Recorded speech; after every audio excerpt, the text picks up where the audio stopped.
Wow. What's happening, everybody? It's your boy. Yes, sir. I'm back, baby. We back. We got another powerful show for you today. I can't wait for you guys to take a peek inside of a conversation that I've been having with one of my friends for quite, as they say, so many moons ago. So many moons. But let me just say this, guys. Thank you guys for joining. How are you guys doing? How's everybody? How's your family? How's your cousin? How's your mom and them?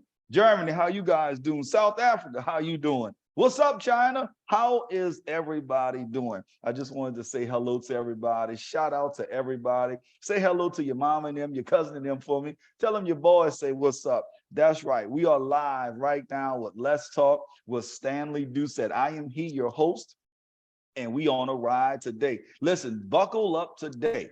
Buckle up today. When we say we're going to rip the skin off of something today, we are going to rip the skin off. When I tell you it's going to be fireworks today, I cannot wait. But before I finish and before we get into the topics and all of that stuff, I just want to go to our commercials. Commercials brought to you by me. It's brought to you by me. Nobody else, just me. So if you guys would do me a favor, go to LinkedIn, Facebook, Twitter, Instagram, YouTube channel, and go there, subscribe, like, share, forward, tell your cousin and them to go and like it. And remember, when you go to YouTube, it's LET''S. Let's Talk with Stanley Doucette. I cannot wait. The numbers are steady climbing and going up. So I definitely appreciate you guys every way that you can. You guys don't know. Last week we had a ball. The week before that we had a ball. This week we're going to have a ball. I got a friend of mine with us today, family. This is his first time on Let's Talk. But let me tell you something. I've been knowing this gentleman now, I think since either the 6th or the 7th grade.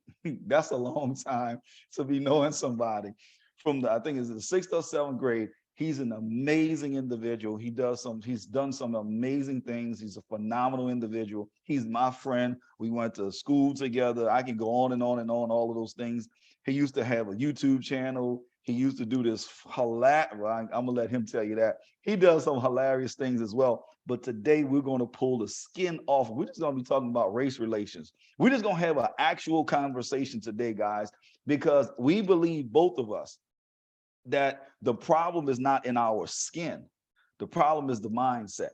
The problem is the thought process of what people and all the things people pour into people that's negative. So today we're going to have a great conversation. We live, baby. It's Monday. We live.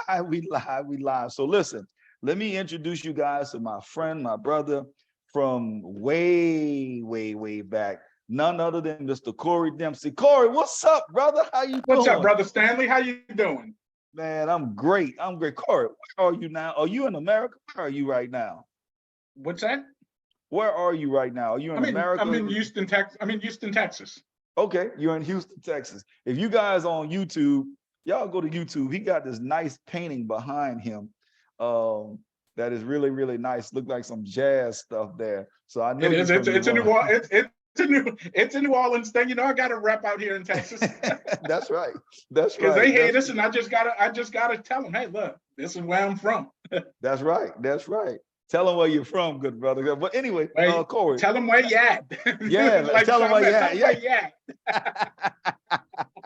All right, Corey. So first of all, man, let me just do this. Tell everybody who you are, some of the things that you've done, doing all of those good things. Let the family know who you are. Yeah, okay, no problem. Like Stanley said, I got a YouTube channel. It's still up. I just don't add a lot of content to it no more. And that's a long story for another conversation. But basically, my channel got demonetized. But what it was, it's a cooking show where I portray a white trash character because it's funny, and I put on a wife beater, and I'm the ghetto gourmet. And then I'll go to buffets and rate them as, instead of 1, 2, 3, 4, 5 stars, it's 1, 2, 3, 4, 5 flip-flops, So it's just, and there's another segment I do on there where I rate fast food, and it's basically the same thing. And it all started off as, a friend of mine here in Houston would come over and hang out, and he's like, man, you cook your ass off. And I'm like, yeah. He goes, write a cookbook. I was like, dude, no, I'm not writing a cookbook. I don't Right. measure nothing. You know how it is in New Orleans. We don't measure nothing. We don't, Measuring it's nothing. all by taste. I'm like, I could tell you put some salt in there, put some Tony Satchers in there, but I ain't gonna tell you how much because we don't do that. We just That's put it right. in there and you taste it. And so he's like, do it on YouTube. And I was like, who's gonna do some cooking on YouTube? And he's like, well, go check it out. Now, the only thing I knew about YouTube is watching music videos and concerts. I didn't know people That's right. doing it. And when I looked at it, there's a whole community of folk doing that.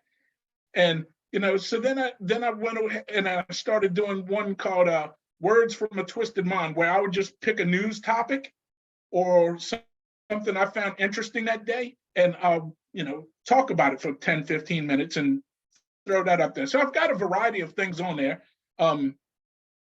Then I'm also in the beginning, I'm prepping to do it. I haven't done it yet, but I'm getting ready to start doing some stand-up comedy.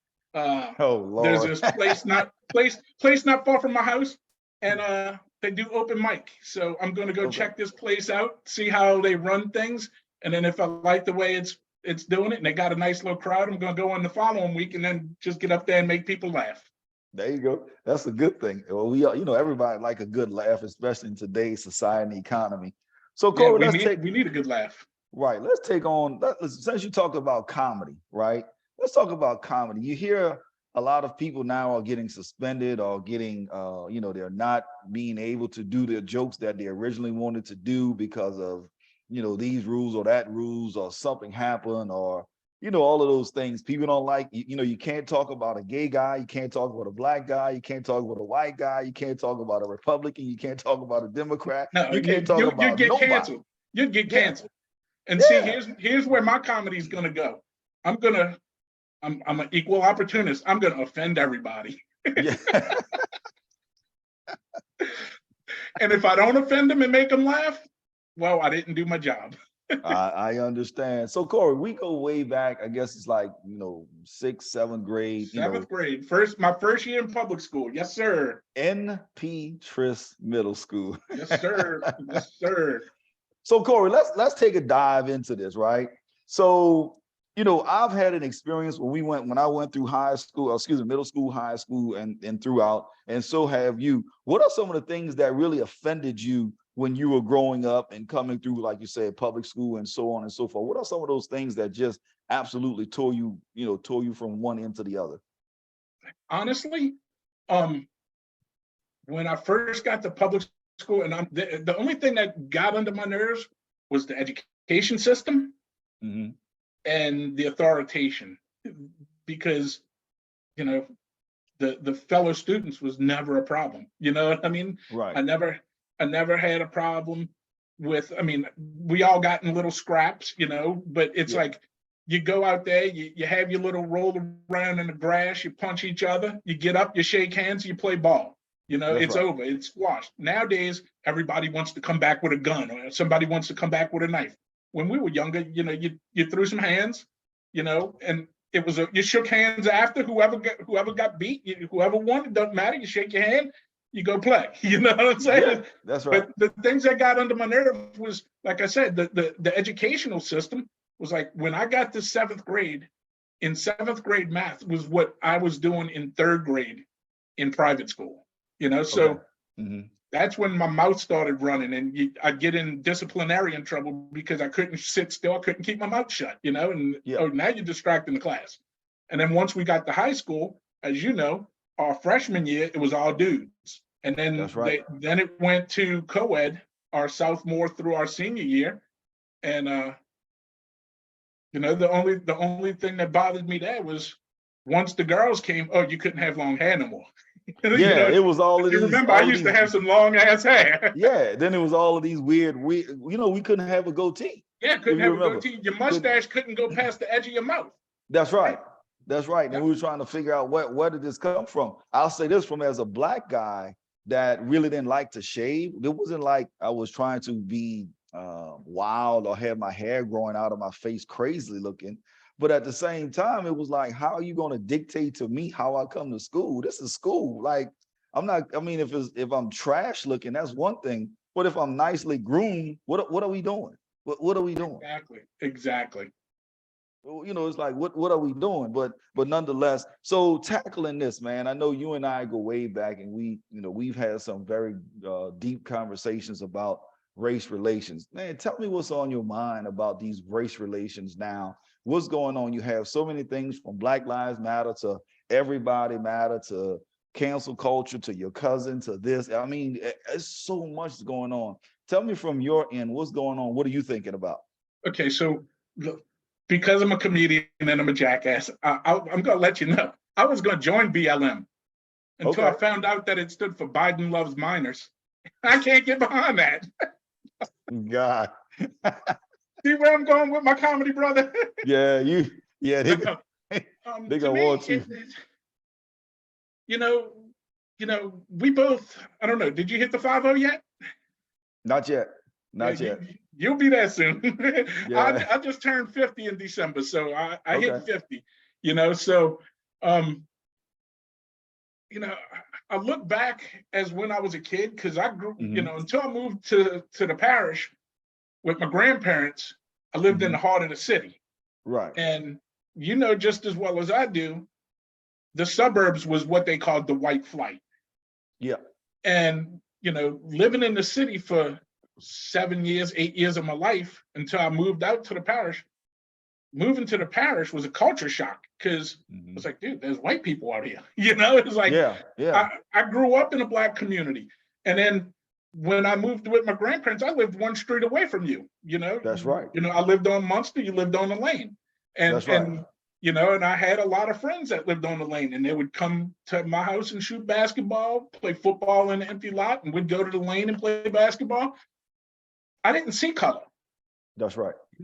I mean, I'm not colorblind. I could look at my friend Stanley and see he's of brown skin. I could look at myself and I'm pink. I'm not white. I'm pink. You know what I'm saying? Oh But my God. so I don't see color. I Right. see. I just see, and I rarely use derogatory words for a certain race, and they've got them for every race. And when I do use them, or I do hear them, I think of the lower class or scumbag people of said race. Hmm. Hmm. It's like every race has a scumbag, and Hmm. if he's white trash. He's a cracker. He's whatever. If he's a Japanese descent, well, he's a chink or he's a Chinaman. But if they're normal, good people, which I think the majority of any race is good people, but you always have that one bad apple that's going to spoil the bunch. Right. And the problem is the media is a lot of the problem. I Okay. think when you find these news reporters that go out to like a tragedy or to something that's devastating, it's ingrained in them to find the uneducated, not well-spoken person, and they exploit it. Yeah. You know what I mean? And it's just sad, because Yeah. and we as a society are watching TV and watching the news. That's what we see. That's what they try to teach us, and it's sad. Right. Because they're doing it for ratings. And then, like you Oh, said, yeah. they're gonna exploit whoever that male or female is. They're gonna run a clip longer than normal. And then they're gonna portray on you, this is who said this, or this is who said that. Exactly. Like, especially let's look at like some of the you had mentioned Black Lives Matter. Some of those protests, I mean, all of them are legitimate, but they're not going to show the peaceful protest. They're going to show people looting and burning shit down. You know what I mean? Right. And what are they going to do? The Clown News Network, better known as CNN, they're going to sit there and they're going to just show that 24 hours a day.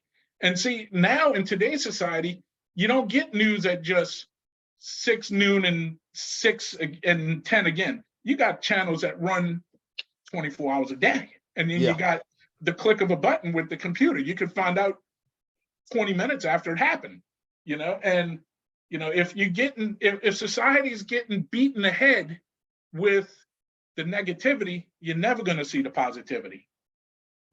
That's all it is. You know, it's interesting you say that, Corey, from the media side. I was, I think it was 2 or 3 days ago. I turned the news on for the first time, and it was like the first 6 news stories was something horrific negative.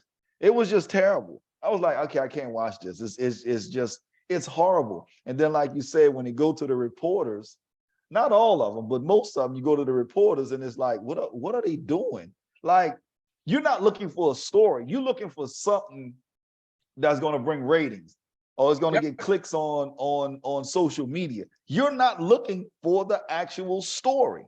What's going to get clicks? What's going to get views? Now that I've done that, now I can go back into my little cozy little house and live on whatever side the fence you want to live on, and be away from everybody until the next day you get a chance to go and do the same thing and exploit somebody. Why is that? Do you think it's just racism, racial, or do you think it's just now into politics and class wars? Do you think it's that? What do you think it is, Corey? I think it's 2 things. For the news outlets to do it, I mean, you could tell me I got a tinfoil cap on and think it's a conspiracy, but I don't think so. Follow the money. The ratings brings in advertising. Advertising brings in money. So if they got a story of, let's say, I mean, we see a lot of school shootings now, and we see a lot of police brutality. You just did a video or a podcast a few weeks ago or something, you and your uncle, about police brutality. That's right. That's right. That one video that y'all did was mind-blowing, and it was educational, and it was an inside look. And I've got a lot of police friends, so I know what goes on. I've got a lot of friends that are police officers, even to this day. But when they show most of the things with that, they'll harp on if it's a white on black, like a white officer on a black victim. Yeah. Or if it's a black cop on a white victim, they'll harp on that. Because it brings in the ratings. They'll hardly ever show you, a black officer helped somebody or a white officer helped somebody, because it's not newsworthy. And more that goes on than the other thing. But the other thing makes the news. And that's what drives some of it. I think that the government has a lot to do with it as well. I think the government has a lot of their hands in the media's cookie jar. You know what I mean? Really? Yeah, I think so. Why do you say? Why do you say so? Like we talked a little bit earlier.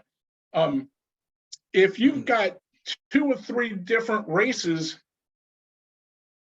arguing and fighting over nitpicky crap, they're watching each other. Let's take, for instance, the white man and the black man. If the white man is ingrained to look at the black man at a lower class or criminals, we always going to be watching the black man. But then you take the black man and ingrain in him that, they out to get you kind of thing, Right. Black man's always looking over his shoulder, watching white man. Meanwhile, the government is running amok, doing whatever the hell they want, because we're not watching them. What I think we need to do as a society is come together, hand in hand, and watch the damn government because they the criminals. Okay. Again, that's my wholehearted belief. Because like I said earlier, I grew up with a lot of black folk, and everyone that I know is a good person. You know what I mean? Even to today, I still have and everybody wants to portray, especially like in the media and on the news, in certain movies, like not recent movies, because I've seen a lot of good movies that don't portray this, but they want to portray the black man as the pants sagging, braided hair, do rag, gang Right. bang or whatever. And I didn't know anybody like that growing up. You know what I mean? Not one. Not a single one. That's right. But I mean, don't get me wrong. Some people are bad. Some people, heck, I know more white people that did more dirt than my black friends. You know what I mean? And Right. it's ingrained. You want to, people, try to, what's the word I'm looking for? Stereotype everyone. Yeah. Like last week, for instance, I was in a grocery store and I seen a 20-something-year-old black female, and I said, "Hey, I like your shirt." She was wearing an AC/DC shirt, and and I was like, because now it's fashionable to wear heavy metal shirts, and not know a damn thing about it, and that's because of the damn Kardashians, Right. with their, And I said, just out of curiosity, what do you know about AC/DC? And this young lady started rattling off song titles, album titles, and she's like, "Oh, and I also like this band and this band." She was just totally into heavy metal, and I was like, "Damn, girl, good for you," Yeah. And No. I was like, then I looked at it and I said, "But can you tell me anything about Run DMC?" She goes, "Who?" Oh, I was wow. like, I was totally thrown off. But then again, I got a good friend of mine that still lives in the New Orleans area, Levi, black gentleman. When I met him, he was swole up, braided hair, bull ring nose, and he played in a heavy metal band. And I'm like, what the heck? He goes, Wow. "Dude, I bang the piss out of my drums. Leave me alone." And him and I are great friends. Let me ask you something, Corey. You said something I think is powerful. Do you think it's subconscious when the young lady you talked to about the AC/DC t-shirt, and you just said you liked her shirt and she had some stuff, knew some history of AC/DC. Do you think that's an internal bias that either all of us have, or maybe a couple of us have? Is that taught? What do you think all of that comes from? Again, I think it's all ingrained from the media. I mean, so it's learned bias is what it is. Okay. And again, from people like the Kardashians, they starting to wear.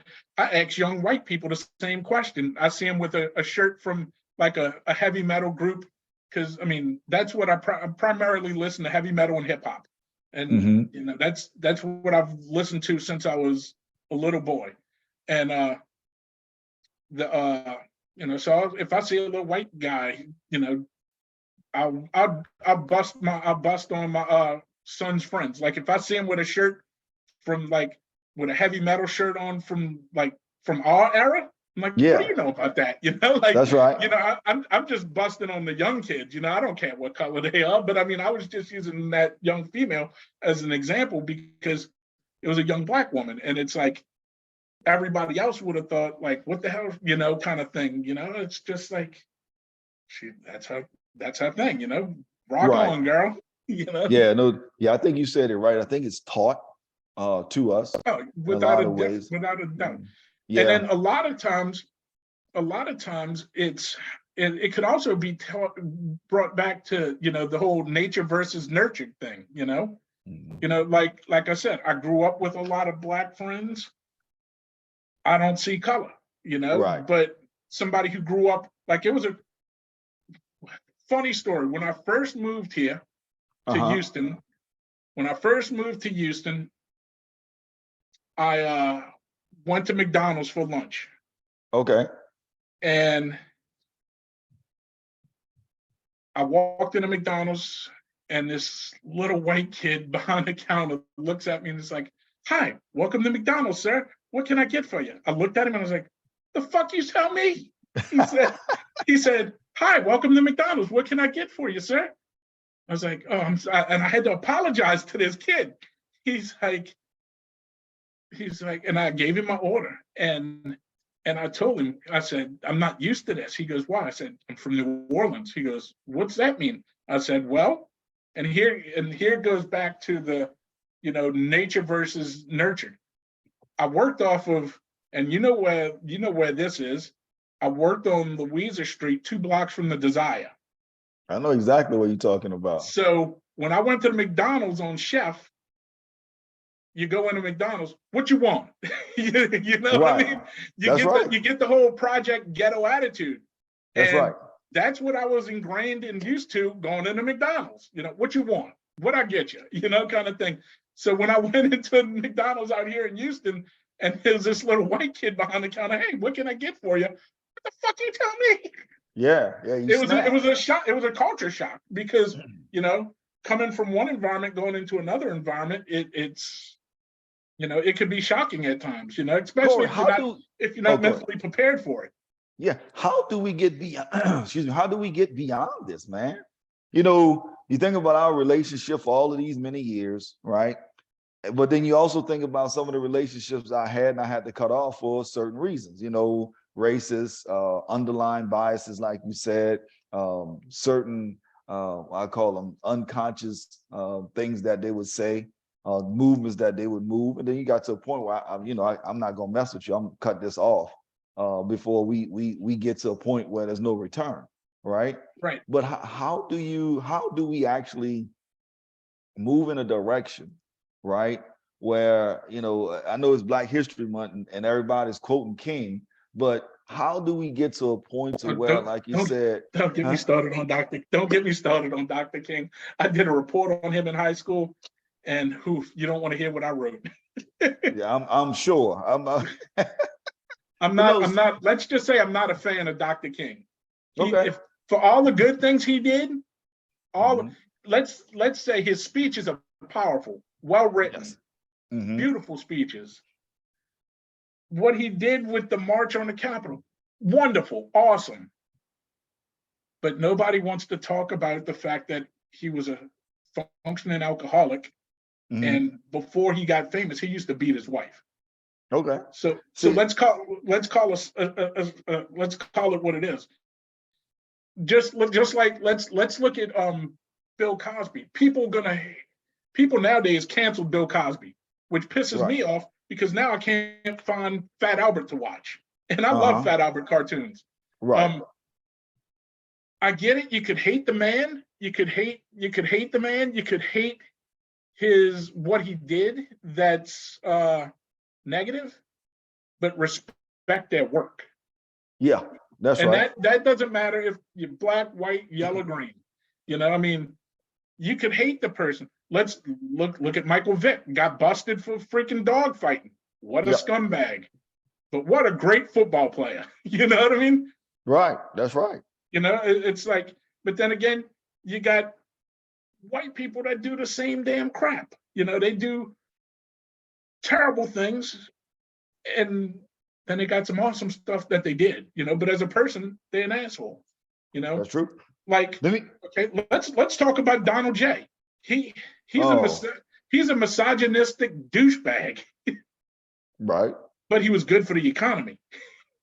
How do you figure he was, because I was going to go into politics, so let's just talk about him. How do you say he was good for the economy? I'm hear your side. Well, the economy was turning around. It was thriving. The dollar was strong. We had good importation, as far as, importing stuff, a lot of exporting stuff.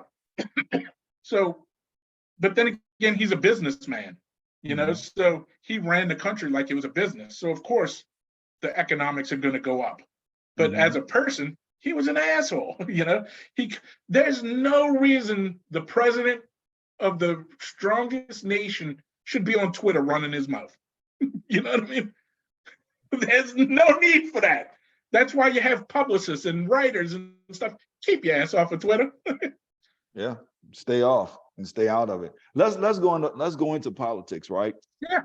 I know we talked about, you said you're not a fan of Dr. King. You talked about Cosby, and you shared your side. some people may totally disagree with you for a variety of reasons, right? Maybe like, no, you can't disparage, Dr. King, blah, blah, blah, blah, blah. So we get that and understand. Others may say, I'm a fan, but yeah, he had a challenge here and had a challenge there. So whatever people's opinions are, is their opinions.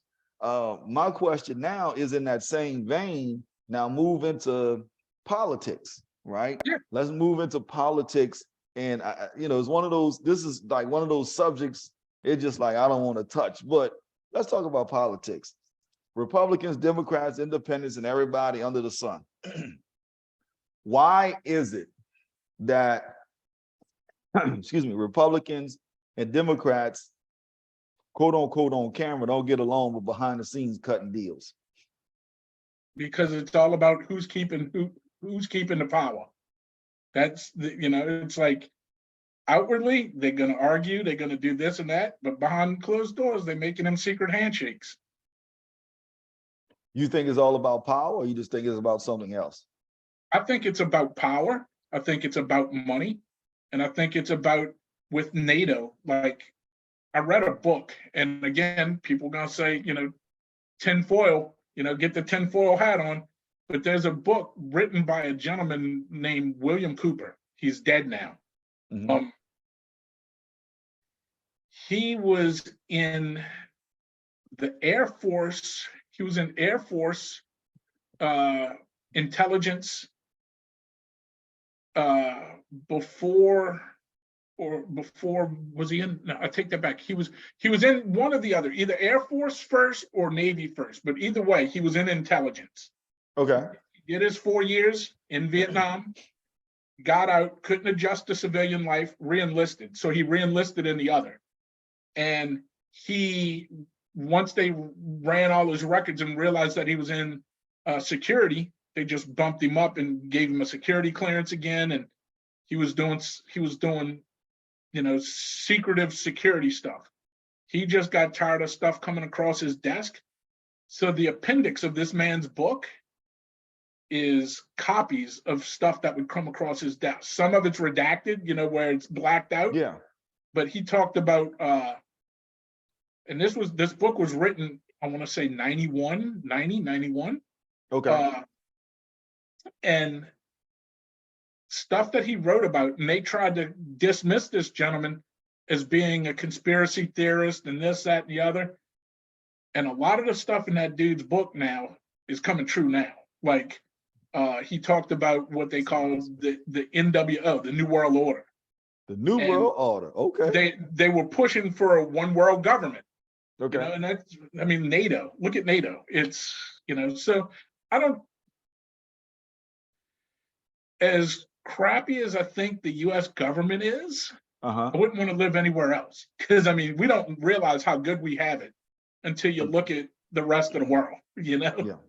I yeah. heard a few people say that they can go and visit places, especially like myself. I like beaches, so I like these beautiful blue waters and the white sand beaches and all of that stuff. But everybody that I've spoken to, include even myself, when I go certain places, kind of like, I love coming here for vacation, but not to stay. That's how I felt when I went to California. Really? You didn't like California? I went to LA one year. Then the following year, I went to LA and San Francisco. And it's beautiful. It's just, to me, it's fake and it's expensive. Oh, it's expensive as hell in California. Let's not get that confused. But yeah,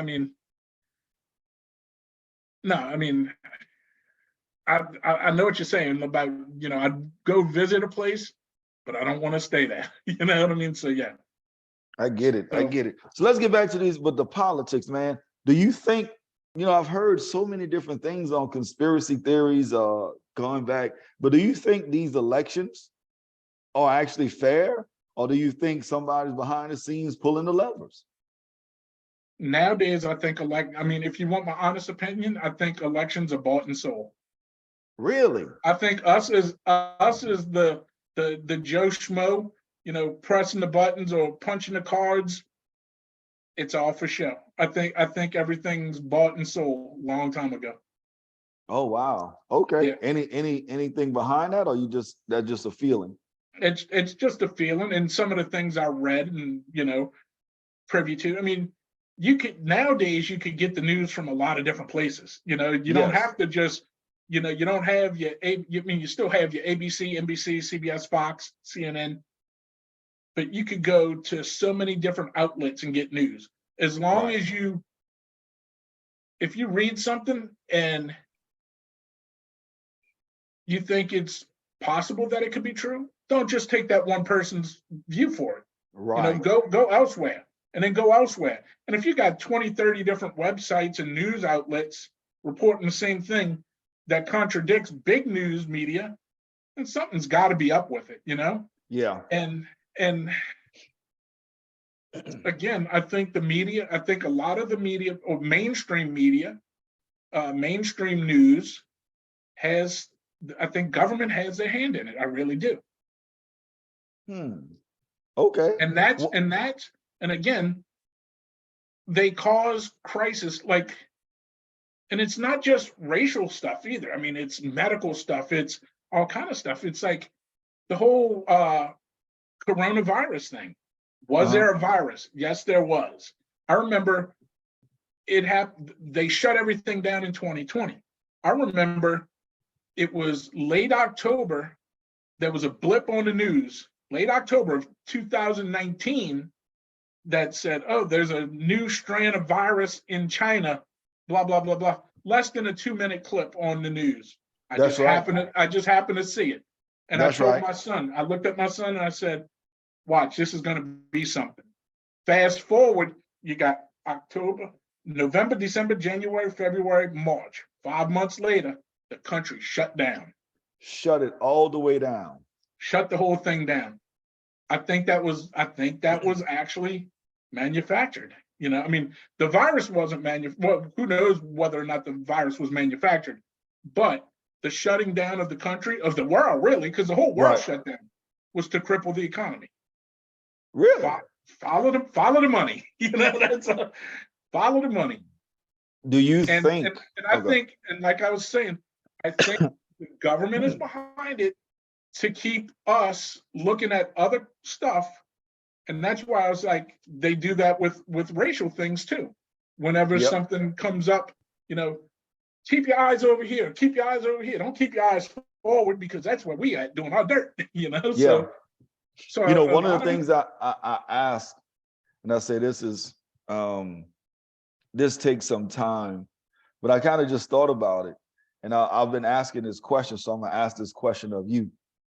How many congressmen or senators, U.S. senators, retired from the House of Representatives or the Senate and left broke? Not a one of them. And I'll tell you why. Okay. Not only does the president get his salary for life and his insurance for life, one term, that's all you need. Same thing with I don't think it's the House, but I think the senators get their salary for life. Really? Yeah. I didn't know that. I'm not sure about the House, but yeah, the senators all get their salary for life. Wow. So you tell me, I personally know that. I thought I thought it was 2 terms, but I didn't know that. All you got to do is one term, Wow. and you could quit and get your salary for life. You tell me that the common man, black, white, yellow, green, goes to Walmart, works for Walmart for 2 years, quits, and is going to collect a check for the rest of his life. For the rest of his life. Nope, ain't happening. That's, but I say that because when you were talking about the government and all of those things, and it just made me think really of the politicians, not so much the government, but the politicians themselves. And how, when I watch TV, how many deals that they're doing right in front of everybody. And then they get into a little hot water, be like, you know what? I'm gonna go ahead on and retire. I'm not gonna seek re-election. And next thing you know, they're the CEO and chairman of the board for X, Y, and Z top 50 company. because they have already made that deal with that XYZ company when they were still in office. You know what I mean? Okay, now it's time to pay the piper. I'm leaving political campaign. Yeah. Pay me. You know, so what the government or what politicians forget to realize is they are civil servants. They work for us. Like right. In your profession or any job you've ever had, can you go to your boss and say, hey, guess what? I'm giving myself a raise. No, they vote their own raise. You know, the raises should be voted on by the US people. You know, you should have a vote saying, oh, last year, like how many times a year lately they threaten, oh, the government's going to shut down because they can't agree on X, Y, and Z. Well, guess what? If you don't go to work one day, if you don't have sick time left, you don't get paid. Well, guess what? You can't make up your mind and you don't want to go into them chambers and make this deal work. Just like you ain't getting paid for the day. You know what I mean? Yeah. Let's dock your pay. I know we're getting off topic here, but it's a good conversation. So I think that the state senators, the US senators, it doesn't matter if it's on the state, federal, or city level. They need to realize that they are civil servants and they work for us. Right. Their raises should be voted on by us, the US people. And I think if term limits are good enough for governors and presidents, there should be term limits on senators and representatives. Ooh. I remember when I was at Southern and I worked in the legislature and they were like, we got to have term limits. We got to have term limits. And I'll never forget, it was the fight. I mean, it was a fight. It was a fight. And then eventually they passed the term, the term limits. It was like, whoa, you passed term limits. It was the biggest thing because most people say, well, let me say it this way. They have two different thoughts about it. One is it takes some time to, what would I say? It takes some time to build an understanding of how the system actually works. That's one thought. And another thought is it doesn't take all of that time to start passing bills. 1 or 2 years, maybe, but it doesn't take, 10, 12, 15, 18 years to start passing bills. So that was the biggest fight in Louisiana. And I was like, wow, man, that's incredible. So now even coming back, I remember, I'm not going to call a name, but he's pretty powerful right now in Congress. And I'll never forget, he was like, I'm going to DC and we're going to pass term limits and running on term limits. And I was like, this is not the legislature. You going to the seat of power. And people not giving, I don't care if you're Republican, Democrat, Independent, they're not trying to give up their power. Oh, no, not exactly. Yeah, not at that level. So term limits never even was brought up. Forget taking a vote on it. It wasn't ever brought up. Yeah, exactly. And then going back to, like you said, it don't take 4 or 5 years, 10, 15 years to pass a bill. Politics is a slippery slope. Let's talk about freaking the president of the United States right now. He was the vice president, and during his vice presidency, he did absolutely nothing. Okay. Was he in the House or was he a senator? Senator. He's a senator. Senator Biden. Yeah. Yeah. He flip-flopped on more things than anybody else. But the funniest thing was, getting back to like the whole, my thought on him was like, he did nothing as a VP. He was probably the least productive VP in the United States history, in my opinion. Okay.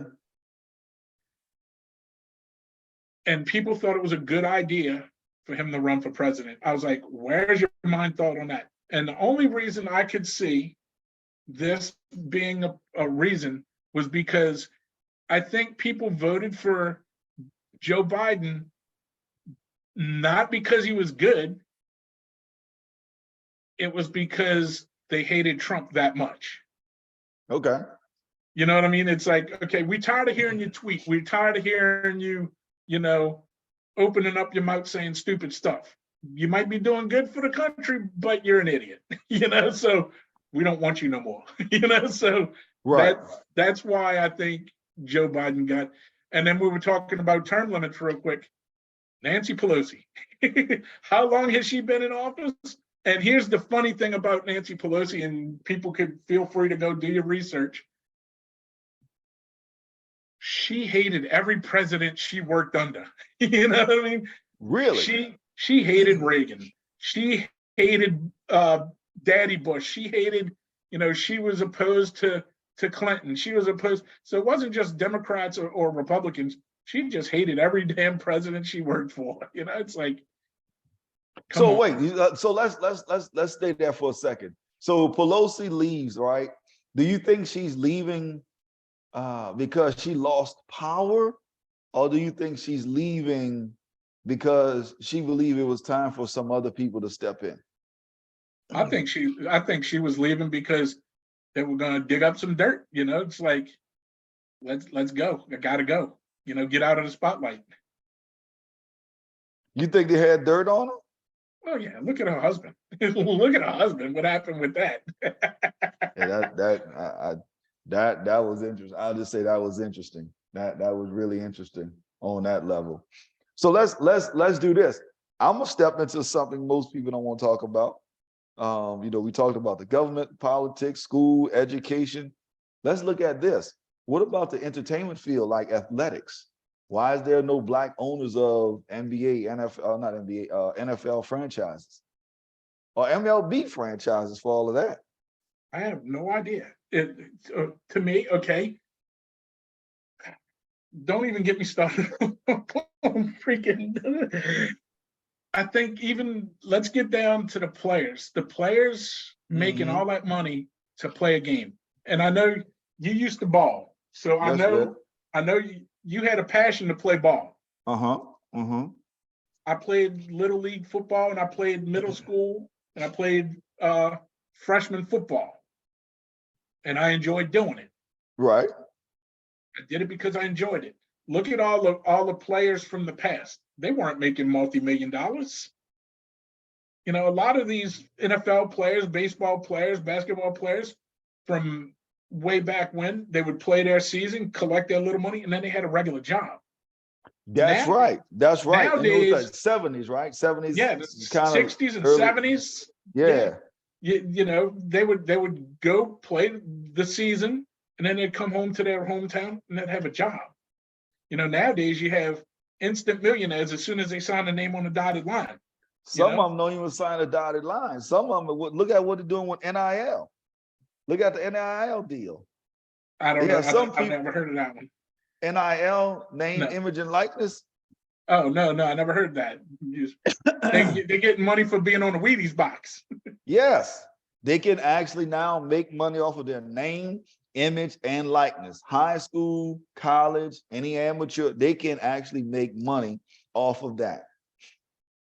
I didn't know that they're doing that on that low of a level of college and high school. Yes. Well, it makes sense that they're doing that now. Only for a reason. I just watched on Netflix a documentary on what was the old guy's name? He played ball for Phoenix. Hedrick Smith was his name. He played ball for the Phoenix, and he got caught point shaving. Was because somebody offered him a bunch of money to, he was playing not for Phoenix Suns. He was playing for the Phoenix College for college. Oh, it was on Netflix. What was the old boy's name? His nickname was Heddick Smith. His real name was Stefan. I can't recall his last name, but anyway, you can look him up. He played for Arizona State, and he was point shaving in college. Yeah, that's right. Because he was a poor college kid. It's like, yeah, his education was paid for, but he didn't have money to eat. He didn't have money for clothes. Somebody offered him some money to throw a game. Thinking you're not going to get caught, you're going to do it. You know something interesting. I'm taking notes on my phone. So if people looking at me on YouTube and they keep seeing me look down, I'm taking notes. Here's something that I wanted. This is truth because we're talking about race relations and all of that stuff. I'm gonna go deeper into it, right?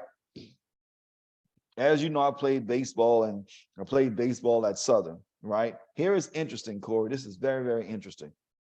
When I played at Southern, we did not have lights. We couldn't play night games because we didn't have lights. Stadium with no lights. Stadium with no lights. They built an entire new facility, not just stadium, a whole new facility for LSU. And then they finally gave Southern the old LSU lights, but they built a whole new facility for LSU. It stinks to high heaven.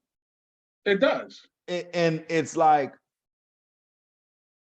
they took away some people's ability to play at night, or maybe it will be seen by one or two more scouts or whatever it is.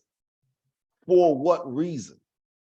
Right? And I'm not saying this to you, but for what reason? There's a whole bunch of bills that come. There's a whole that came through the legislature to do a little bit more funding and to add a little bit more of this and a little bit more of that. But because it didn't say LSU, it was kind of like looked down upon because it's the pristine school in Louisiana. And when they did that, and then built this whole new facility. By the way, I'm not hating on LSU for people that's thinking and going upset. I'm not hating on LSU. What I'm sharing is facts. Southern didn't have lights when we played baseball. When I was in school, we didn't have lights I graduated and still didn't have lights. It was a few years later when LSU built a whole new facility for the baseball team. I mean, state of the art, everything. That then they finally gave Southern the old lights that there's been there since for whenever. Corey, I can't express to you how I think it made me as a Black man, it felt like they just looked down, like whoever it was, the powers that be, just looked down upon us. And that was unsatisfactory. That was horrible. But that's the life we had to live in. Let me give the family something else. Corey and I, for some people don't know, let me tell you guys something. Corey and I, we went to school together. We went to school, we was in school, we were in class together. Yep, Corey and I cheated on the test together. So for some of y'all that want to sit there and think that, we were the holy rollies and, had straight A's, no, we didn't. We cheated on tests. Some of them we invented cheating. So we did that, right? Here is the one thing though, when we talk about it, we never had issue with each other. Corey said in the beginning of the podcast that he never saw race. Nah, he didn't. Neither did I. But let me share something with you, good brother, on the back end. You know about it, but let me just share with you. Not just me, but some other people. We literally stepped into middle school, high school on some days, torched with racism by other people. Some biased and some unbiased. Right? Yeah. You witnessed some of it, but bias and some bias. I want to share this with everybody that's listening to the podcast. I don't care if you're white, I don't care if you're Black, I don't care if you're Asian, I don't care if you're Hispanic, I don't care if you're Puerto Rican, or whatever other nationality you want to put in there, Indian, Chinese, I don't care. Treat people the way you want to be treated. Exactly. Amen. Stop lying to yourself, thinking one person is less than or another. There's this clip going around on I think it was I think Instagram and Facebook now, and it was talking about a lady that's a CIA supervisor. Well, she was teaching her kids some history, But the answers on the test were wrong. And they were talking about how, I'm not gonna go into the details of it, but it was just talking about the test on her. And then she didn't even know how to share with her daughters, not just it was wrong, but if you go and take the test and you put 1 + 1 is 2 on the test, then it's wrong, because what they taught it was this. How in the hell can you tell me that my name is not Stanley or your name is not Corey, right? When you say those things, now you're brainwashing. I don't want to get too deep in that soapbox, Corey, but it pisses me off, because I know there are individuals like you where we have we might not even agree on things, but we don't treat people we don't be disagreeable to each other. You have an opinion, I have an opinion. We laugh, we joke, and we go about our business. But what the hell is pissing me off right now is greed, greed, greed, and greed. And there's all of those individuals, like you said, in the politicians, that they're sitting their ass up there in Congress. They get their beautiful golden parachute. And then after that, they go work for a top 50 company and get another golden parachute, and then only get those hired that they know. Everybody else is kicked out. It's a lot of nepotism. Yes. That to me is the part where it goes beyond racism for me or any of those things, and it go into classism. I call it classism. It's only the have and have not. That's it. There's nothing in between. Nope. Nothing. Look at what they're doing with the gas prices now. Look at what they're doing with the grocery prices now. Tell me how in the hell you say we're going up on the groceries because fuel went up, and then fuel went down, but the damn prices stayed the same. I'm confused. All I know is I don't have egg money. No, I don't think nobody have egg money. One damn grocery store the other day and saw the price of eggs. I was like, can we get half? Can I just get half? Please, can I get half? So anyway. Like you were saying about when you went to college without having lights. Let's take it back further. When you and I were in high school, did we have air conditioning? That's right. Hell no, we didn't have air conditioning. You had to go to either the library or the computer room or the math or English department. Other than that, the rest of the school had air conditioning. Right. So I think that, again, like you were saying, I don't think the Southern, even though Southern is a predominantly Black school, I don't think that was part of racism. I think that was a part of classism, because it was a much smaller school than, and the people going there didn't have the $50,000, $60,000 a year to go to LSU. You know what I mean? Right. So you get your education wherever you can. And like I said earlier in the podcast, from kindergarten to to sixth grade, I went to Catholic school, and my grandparents was paying, and this is back in the late 70s to the mid 80s, was paying $3,000 a year for Catholic school. Right. That's I'm paying for my son's college, but he's doing it smart. He's going to community college, getting all his prereq stuff done in community college before he goes to university. So it's not, I think LSU, and then growing up in Louisiana, we were always brainwashed and taught LSU, with the sports program, because it was a sports driven school. They've got other good programs. They got other good programs, but it's a sports driven school. Yeah, look at what even to the effect of, which teams you gonna follow. We lived in New Orleans. How many people you knew followed Tulane? Not too many. Not many at all for sports. But if you want a good education, go to Tulane. You know what I mean? But that's you want to be a sports star, go to LSU, because that's where you get noticed. So I think that might have been classism. Same thing with Chalmette High, where we went. We were let's not kid ourselves. We were middle to lower middle class families living in Chalmette. Right. In Miro, where we grew up. That's right. So Chalmette, when it came to getting that state money, screw you guys. We're gonna give the money to Metairie. And Metairie's gonna have the state-of-the-art stuff, because that's where all the rich folk were, or better off people, upper middle class to upper class. So it's like crap on the poor guy. Let's give everything to the rich guy. You know what I mean? So there is a lot of classism. And I've done some, I like to read a lot and watch a lot of documentaries and stuff like that. I like learning stuff, Yeah. So but not how we did in high school. Not how we did in high school. No. The education system is just a totally different. I read more now than I did in high school. You know what I mean? Because I read stuff that I want to know about or I want to be entertained by versus the old man in the sea. I don't care about some old man sitting in a boat with his hand withering for 14 pages. You know what I mean? Right. That's right. That's right. It might be classic literature, but guess what? It's boring as hell. Yeah. Oh, that's classic literature. Why are we reading it? Who cares? But anyway. Yeah. But so what I was getting at with this is we touched a little bit on about racial differences and tensions.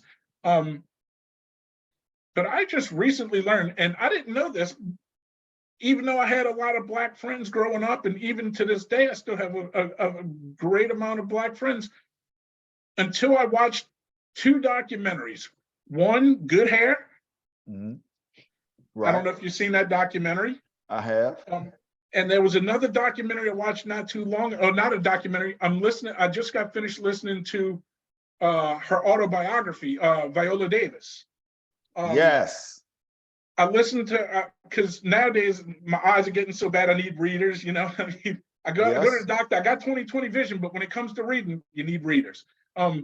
So I'll just listen to, if I could find a book on a podcast, not a podcast, on a streaming service, I'll just listen to the thing. And I just got finished today, as a matter of fact, was Viola Davis's memoirs and autobiography. I had no clue that there was within the Black community that there's racism amongst each other. I had no idea. Like with good hair. If a young lady didn't have good hair, she was undesirable. Or skin tone. I had no clue.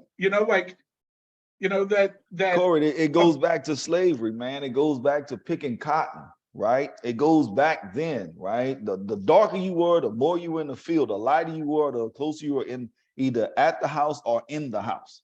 That's just simple.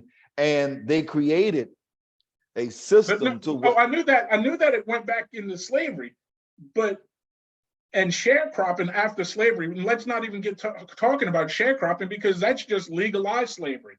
After slavery's done, these folks still needed a place to go. Well, they don't have money to go nowhere, so they indentured servants. They sharecropping. We'll let you work our land and you'll get paid, but they got paid so little that it was hard for them to move. And that to me, that's a crime. But anyway, I knew it went back on in those times, but it still goes on today. I did not know it. Well, this is what I'm just about to share, right? So that's how it started. But as I said, if you early on, I talked about the mindset. If you literally take that mindset and pour into it a certain way, and then put it to where somebody believes this is the way it's supposed to be, then it's going to be 1,000. It's the Jim Crow era, right? It's going to be 1,000 times that. So now, instead of being 10 decades into a certain thing, it's still going on today because of the mindset of going all the way back.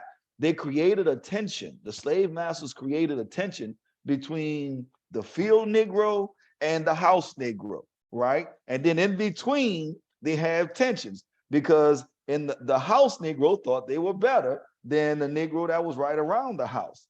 The person that was right around the house thought they were better than the field Negro. And I can go on and on and on. And that created an internal turmoil, because what it did was it allowed them not to focus on the slave master and doing the things that they need to do, and just focused on each other.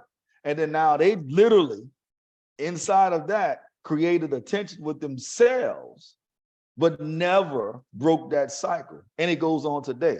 Bad hair, good hair, light skin, dark skin, I can go on all kind of things in that space. And here's the thing that pissed me off about Black people.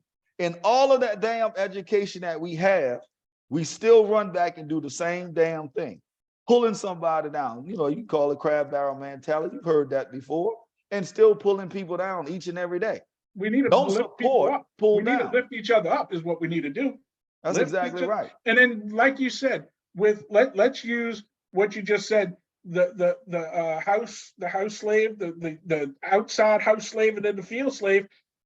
That was creating friction. Take that same train of thought and add it to today. Instead of looking at the master or the slave owner, look at government and the media.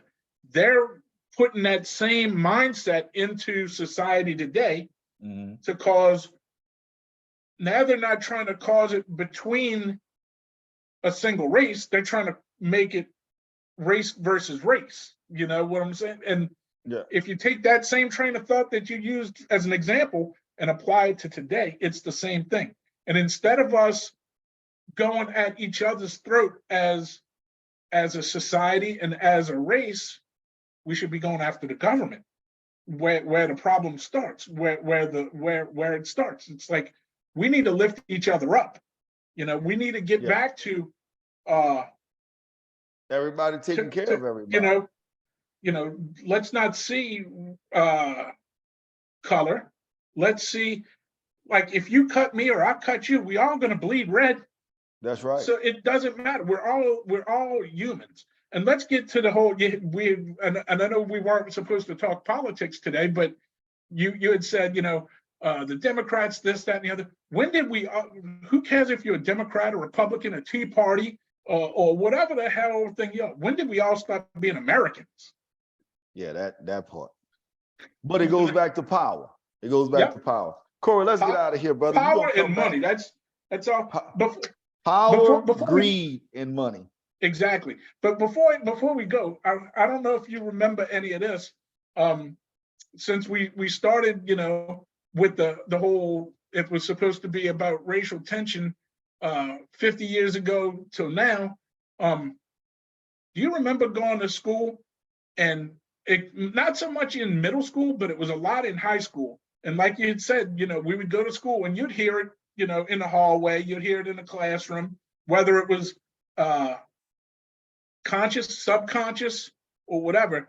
I remember always hearing, in the locker room or in a classroom, in a hallway, this year there's going to be a race war. There's going to be a race war. Because let's not get it twisted. The part of New Orleans, the suburb of New Orleans that Stanley and I grew up in was predominantly white. Yes. And there were very few Black folk in school. That's right. True. And because I lived one street over from Stanley and I rode the bus together every day. We rode the bus together every day. That's absolutely correct. And I remember the Black folk would always sit in the back of the bus and wouldn't let the white guy sit in the back of the bus, except for me. I was the token white boy. Yep. I would sit in the back with the brothers. And that's right. I remember going to school and hearing, there's going to be a race war. What you going to do? What you going to do? And I remember telling people, we're going to kick your hunky ass. Yeah. And the sad and the beautiful thing about the whole thing is that never did happen. It was just people yapping to hear themselves yap. And it was scumbag assholes who were just trying to start crap. That's all it was. That's right. And the sad thing is, Stanley, it still goes on today. So to end, do I think anything's changed? Some things have changed. Some things have gotten better, but we still got a long way to go. We have a long way to go, brother. Well spoken. We have a long way to go. Corey, before we get out of here, you know what? You got to do a whine for me. Come on, Corey. or like we used to say in the past, where you at? Glad I got to do that because they don't let us do that here in Texas. They hate us folks from New Orleans. I got it. Go. I'm going. Family, y'all follow me on all of my social media platforms. Make sure y'all go follow my boy Corey on his social media platforms, please. And Corey, look, shout out to you and best of luck when you start your comic career. I'm sure you're going to do everything you can to offend everybody and the waitresses in the room. So thank you again, brother, for doing this. I My know we got pleasure, some brother. My other, I know pleasure. we got some other shows that we got lined up. So again, thank you so much. Can't wait to continue our dialogue. We're going to have a lot of fun and family. Make sure y'all go and support us. Follow us on Facebook, Instagram, Twitter, LinkedIn, and YouTube. Make sure we help build that YouTube channel. I appreciate you guys. So with that being said, we're going to get out of here. See you guys on the beaches of the world. And I'll see you guys next week for another powerful episode of Let's Talk with Stanley Doucette. We'll see y'all soon. See y'all on the beaches of the world. God bless. Peace.